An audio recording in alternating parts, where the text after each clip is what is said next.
Hey everyone, this is Megan Alifi, and we're going to be going over the PREPT assessment today.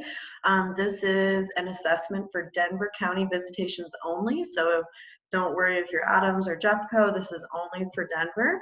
And basically it's really awesome because they pay us an hour of assessment writing time to complete this PREPT assessment. What the PREPT assessment is it's a recommendation for what level of visitation we think is appropriate after we've done the visit for 30 days and 90 days and then a 90-day follow-up. So important things to remember is that one, you can bill an hour for this and make sure you put this on your Denver invoice, and also make sure you mention it in your Denver monthly. If it's not anywhere in there, it's like on the monthly, you'd want to put like the date that you did the invoice for, and then like a regular monthly note, but you're just writing like clinician completed PREPT assessment. Sorry about that, tongue-tied. So yeah, so you get to bill an hour for it. Make sure it's on your invoice, make sure it's on your monthly report, and make sure you consult with your clinical consultant before making anything official. So I'm going to show you guys how to navigate this. One important thing to know is that it is on the drive, but you have to download it and complete it in Adobe.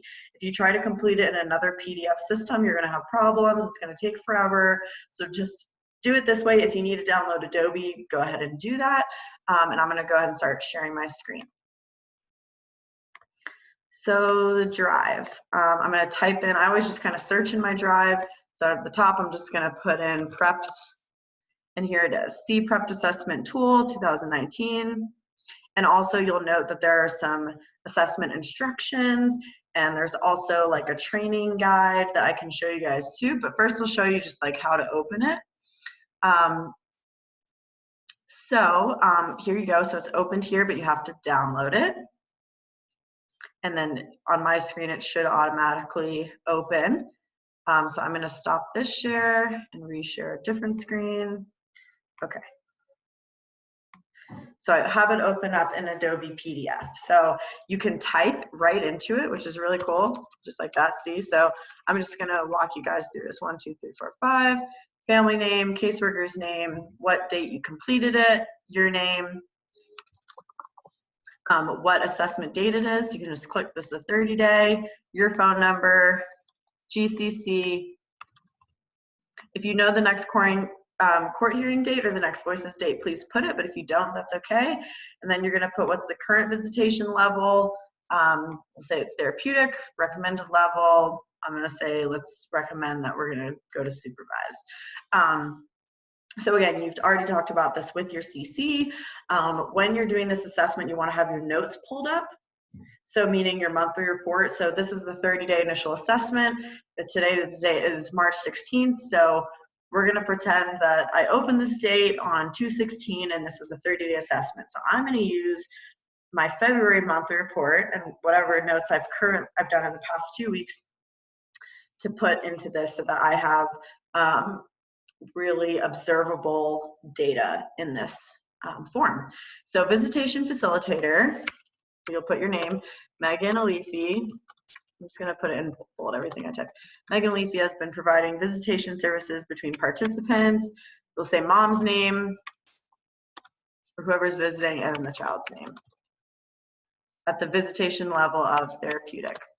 Please don't do this in all caps when you're doing it. I'm just doing this for the purpose of you guys being able to see what I'm writing. Tuesdays and Thursdays, 4:30 to 6:30. During this assessment period from intake date, so 2/16 to 3/16, there have been how many visits? So there have been how many attended visits and how many missed visits. So there have been 4 attended visits and 0 or 1 missed visit, okay? So attended visit dates and locations. So you're gonna put the visit dates, so 2/16, 2/19, 2/30, and like 3/5, okay? That's 4 attended visits, and then 1 missed visit was on 3/7, foster parent canceled due to coronavirus. This will be made up on 3/17. Okay, so for all these, I'm also going to add that all visits take place at the Castro building. Okay. Next dates of voices meeting attended. I'm going to put NA since I didn't go to any, but if you did go to a voices meeting, I'm going to put it on there. So then reason for referral. This I want you guys to copy and paste from whatever they put on the visitation checklist or on the family service plan. But I would just go off what they put in the checklist because it's usually like a paragraph, whereas the family service plan is like this long. So you're going to copy and paste from referral. And then you're going to say per referral. And then you're going to copy and paste that information, keep it in quotes. Strengths. So again, you're looking at your monthly reports that you've done so far, and you're going to, because right, in each monthly report, there's a strengths section. Observe the strengths. So you can choose how you do this.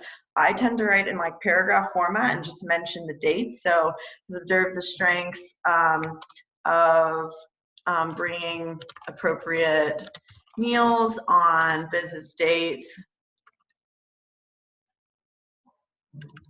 right?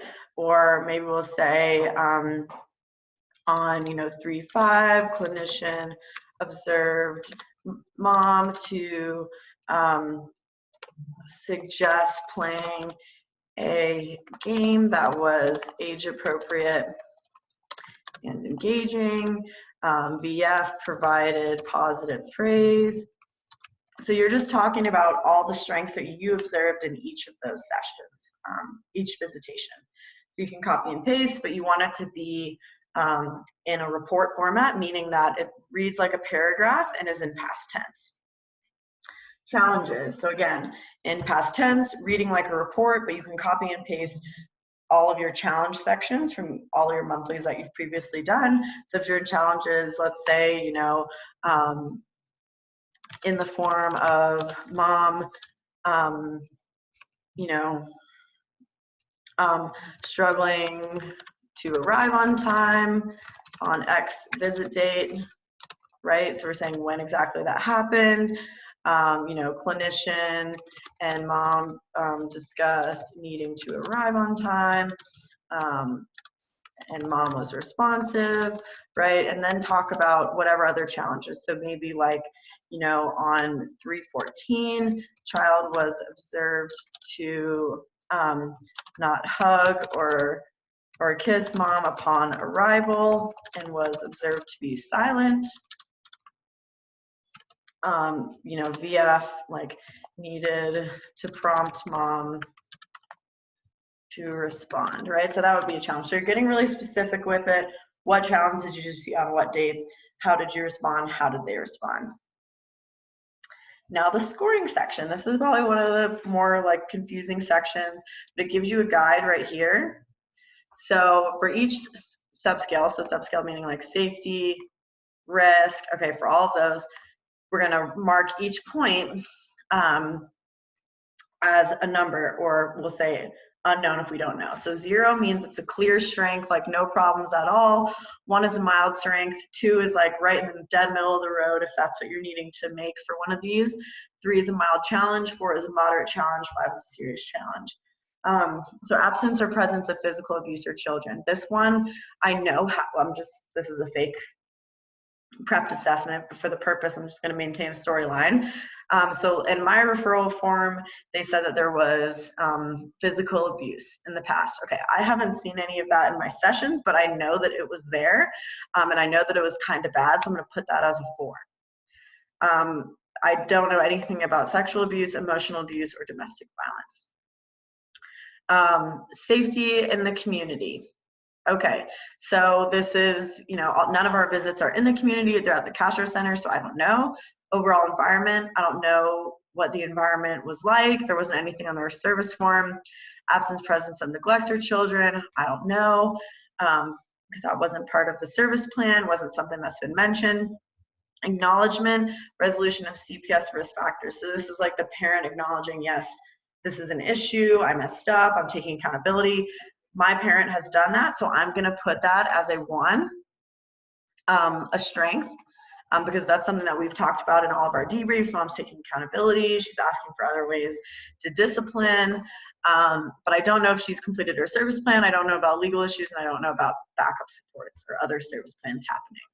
So a lot of this you might not know. So children well-being, this is what you know based on the referral and what you know based on your observations of the child. So relationship with siblings. The siblings aren't in a visit, so I don't know. Relationship with peers, I don't know anything about that. School performance, I know that the child was really struggling there for a second and wasn't able to engage, so I'm gonna put that as a 3, which is a mild challenge. Children's behavior in visits is really good, so I'm just gonna put that as a 1. Children's mental health, I can't speak to that. It's not in the referral form, it's nothing that caseworkers told me, so I don't really know. Parents' overall well-being, what you know from the referral form, what you've seen in visits. So personal hygiene, that's been a clear strength in our visits. Learning environment, that isn't relevant to our visitation and what we're doing. So parent, guardian, mental health. I know that mom has bipolar and she's kind of struggling to get on the right medication. So I'm gonna put that as a 3. Physical health, no problems there that I know of. Parent use of drugs, alcohol, that's not mentioned. Parents, child's understanding of child's treatment needs. That's a clear strength. That's something mom's been talking to me about. Overall parental capacity. In the scope of our sessions, mom has been doing pretty good, but I think she could definitely use some more work in terms of expectations and follow through and just, overall bonding and attachment. So I'm gonna put that as a 2. Relationship between caregivers, I don't know, dad's not in the picture. So this is getting into, what you're seeing in your visitation. So supervision of the children, that's a clear strength. Disciplinary practices, that was a problem in the past, right? But it's something that we're actively working on. So that's a mild challenge. Provision of development. So are we, catering to the child's, developmental needs based on what stage of development they're on? Mom does a great job of bringing age-appropriate activities, bringing food, and just like trying to be nurturing in regards to the child's age. So I'm going to put that as a 2. Bonding with children. They seem to do pretty well with this, and they seem to be pretty bonded, so no problems there. Expectations of children. Sometimes mom has pretty high expectations, like, expecting that this really young child is already potty trained and no one's ever helped them learn to potty train, and mom kind of getting upset with them for pooping their pants isn't appropriate, or expecting a 2-year-old to be able to tie their shoes, or right, so just not age appropriate, but it's again something we're working on. The parent is not ambivalent towards the child isn't ambivalent towards the parent. Disrupted attachment, maybe that's something to look at, but they seem pretty bonded, and I'm gonna go with the same score as my bonding score. Mutual support within the family, that's something that I don't really know about. Housing stability, I don't know. I don't know what mom's house looks like. I don't know what her income's like. I don't know what her finances are looking like. Food, nutrition, she brings appropriate stuff to our visits. Transportation, she always shows up, there's been a couple times where she's been late, but otherwise she gets herself there on time. So here are the overall scores. So scores all for you. So now in this section, you're going to be talking about the debrief. Describe what was discussed before and after the visit during the debrief with the parent. Use specific examples. So we're focusing on the interventions you're providing to the parents in regards to therapeutic modalities, parent coaching techniques, resource sharing, parenting tips. And we're going to want to talk about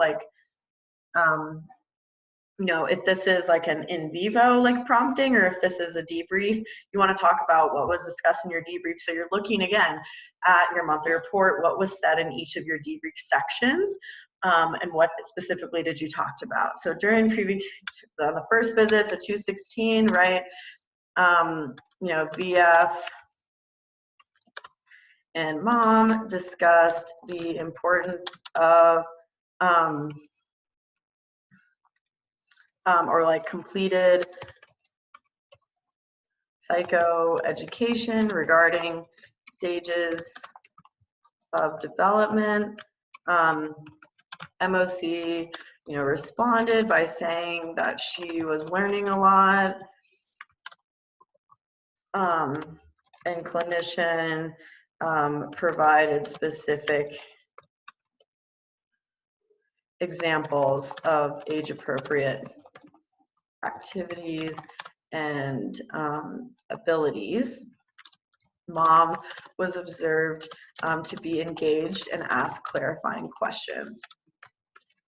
Let's say too, we used, clinician completed modeling, during session or during visitation on 3/1 as evidenced, or like when mom was struggling to engage child due to awkward silence, clinician model, or like VF modeled emotional support and validation of feelings. So those are just a couple examples. You want to put whatever you put in your debrief sections, right? Because you want this to reflect your monthly report. But this is kind of how it needs to read. You need to be specific on the dates, specific on what you did, specific on how the parent responded, right? Mom responded by trying to re-engage using clinicians' technique, okay? That's the debrief. Now we're talking about the visitation recommendation. This probably needs to be the meatiest section out of all your sections. So current visitation level is therapeutic. We are recommending supervise.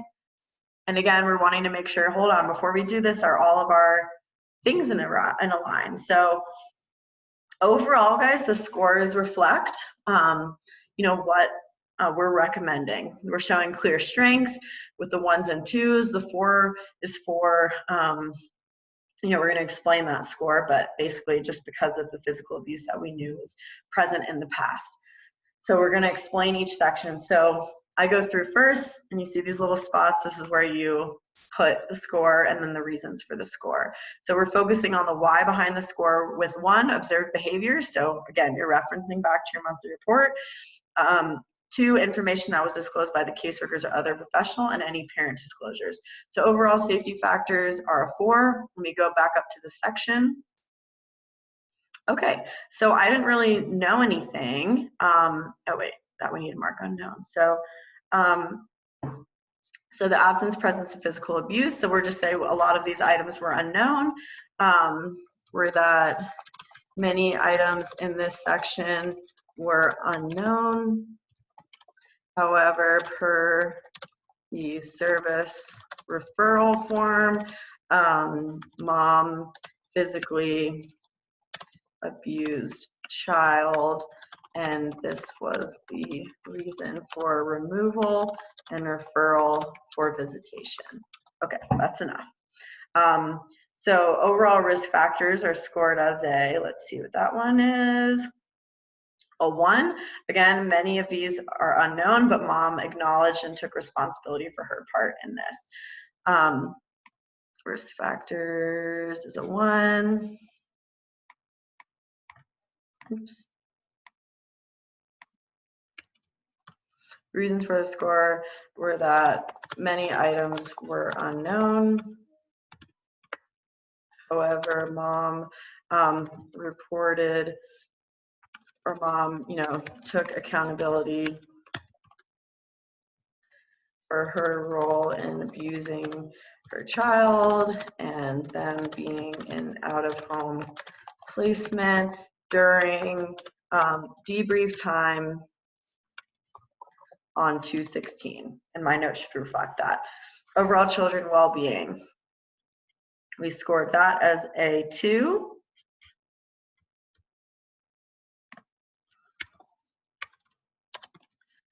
Okay, the reason for this score is that, again, a lot of it we don't know, but we know that children's behavior and school performance is good.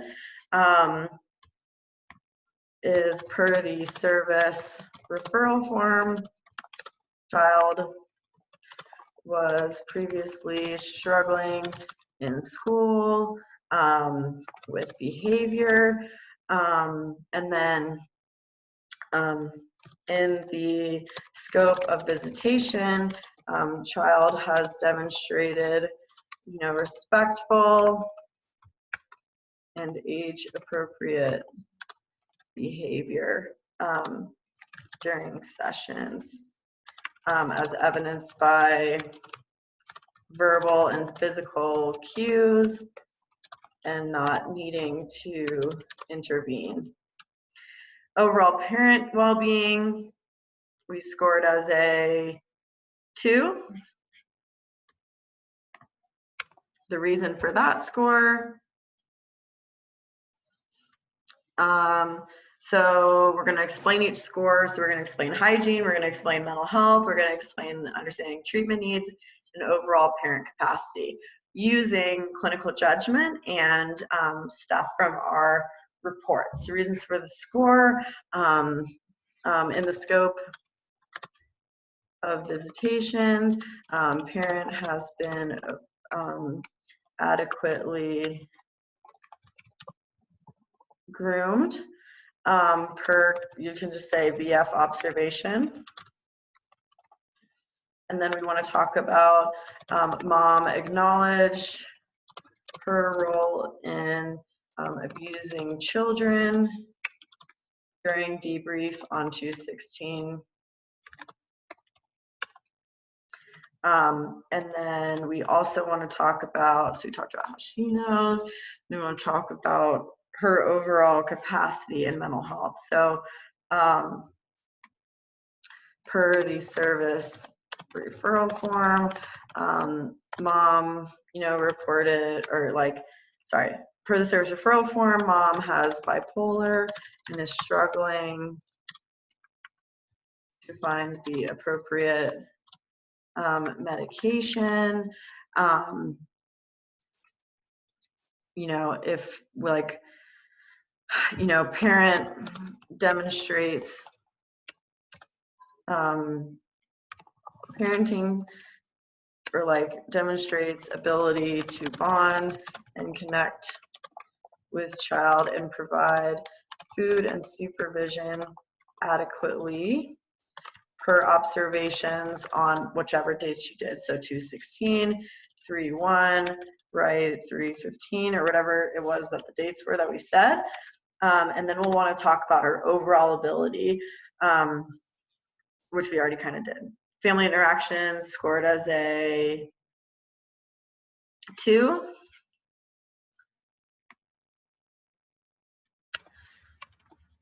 The reasons for this score is that, so then we're going to talk about supervision of children, disciplinary practices. So we're going to talk about all of that using your monthly report and using the referral service form. So you're going to want to talk about why the attachment isn't disrupted, how the child isn't ambivalent towards the child, how the child isn't ambivalent towards the parent. You're going to want to talk about how mom has unrealistic expectations for the child, as evidenced by on, visit on 216, mom was observed to reprimand, the 2-year-old child for not being able to, use the bathroom on their own, which is unrealistic, right? And then this was discussed in debrief. Disciplinary practices, per the service referral form. This was an issue in the past regarding physical abuse, but in the scope of visitations, mom, has been observed to, sometimes wait for a visitation facilitator to intervene, but has not engaged in any inappropriate disciplinary practices. And then say which dates you observed that behavior.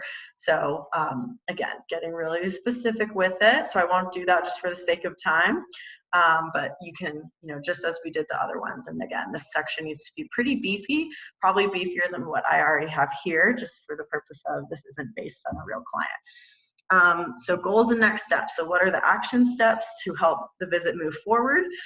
So, clinician or VF and mom will continue to discuss disciplinary practices using psychoeducation during debrief. And then, VF and mom will continue to work through nurturing parenting program. or like VF will continue to model and provide feedback regarding age-appropriate expectations. And then, you know, VF will consult, you know, we're just showing them that we're going to talk to the caseworker. Consult with caseworker. Okay, and then here you'll see it kind of like prompts you to create your signature. Mine's already in there. I'm going to click continue, and then you enter in your password for the signature. And then it asks you to save it again, so you save it. Great, and then you file, save as, and then you're going to send it to your supervisor. And then they send it to me for a final review, and then it's done. So again, making sure you put this on your invoice and on your monthly report. You can bill for an hour. Please consult with your CC. Also, there on the drive, there should be some PREPT training guides. Let me see if I can pull it up. PREPT training. Okay. So I'm going to stop share. And just so you guys know, this is also out there for help if you're not knowing what to say or what to do. So it breaks it down by section on here and what all needs to be included. So in the visits completed section, date of assignment, when was your first contact, when was the parent orientation completed. So this is the checklist that you need to go by to make sure you have everything in there that needs to be included. And it just gives some recommendations on what you should do and try to do. So for the scoring section, it can be hard because it's subjective, but make sure to refer to the scoring tool. Picture yourself on the stand when completing this assessment. For the challenges section, be ready for them to ask you about what interventions you provided or things you've done if you go to court. And then, yeah, so tips and reminders. So don't comment on a topic you can't back up, such as parent-child attachment if you aren't well versed in attachment theory. Remember, if you type too much, it'll be cut off. Be sure to use the scoring key. If you're making a statement about anything, report who you were quoting and be specific so that you'll have a frame of reference if you're called to testify months down the road. Print and review your assessment prior to submission to decrease errors. Make a readable format. Make sure this is attached to the court. Oh, sorry. Remember that this is attached to the court report, so be thorough with your spelling and grammar. Don't use any jargon or acronyms such as MOC, CW. Use formal language. Each parent needs their own assessment, even if they are co-parenting and have joint visits. In the scoring section, if you left an area blank, explain your efforts to find the answer. Be aware of biases. The words always and never are never accurate. You can't give a copy of this to the visiting party. You can direct to the caseworker. Always be transparent with visiting parent on everything you're including in the assessment. And then here is an example assessment. So you can see this is how thick each section needs to be. There's a lot in this section. There's a lot in here. And again, just has some recommendations. So that is the end of our PREP training. And please reach out to me if you have any questions or concerns. Thank you.